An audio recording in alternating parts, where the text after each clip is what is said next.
आज बनवूया mushroom soup. लागणारं साहित्य मशरूम, 1 लसूण, 2 छोटे कांदे, चिली फ्लेक्स आणि 1 ग्लास दूध। चला मग कृतीकडे। आता सगळे मशरूम धुवून घेतलेत, कापून घेतलेत। आता त्याच्यामध्ये कांदा चॉप करून टाकला आणि लसूणही सोलून टाकलाय। साजूक तूप टाकून रोस्ट करणार हे पाणी सुटेपर्यंत आणि ते त्याच्यातल्या त्या शिजेपर्यंत।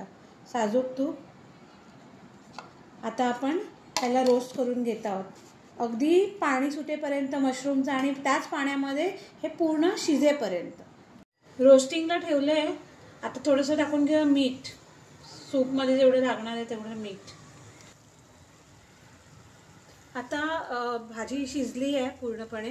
आता ही थंड करून मिक्सरला लावून ह्याची पेस्ट करून घेणार, प्युरी करून घेणार, ताकी आपण सूपची फोडणी देऊ। मशरूमची भाजी मिक्सरला लावून काढून घेतली आहे एका त्या सेम भांड्यामध्ये। आता टाकूया 1 ग्लास दूध आणि गॅस चालू करूया।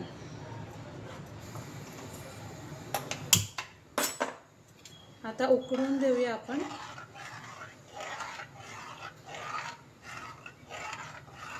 तुम्ही याच्यात फ्रेश क्रीम टाकू शकता, अजून टेस्टी होईल, पण मी नाही टाकत आहे, मी मिल्कने बनवत आहे।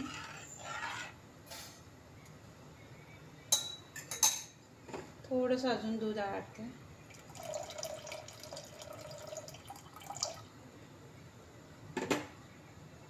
आणि लास्ट नॉट द लीस्ट पण चिली फ्लेक्स।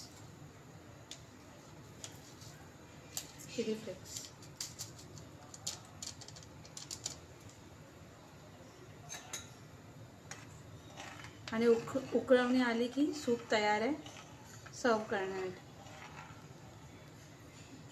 याच प्रकारे हा सूप रेडी आहे पिण्यासाठी। एन्जॉय।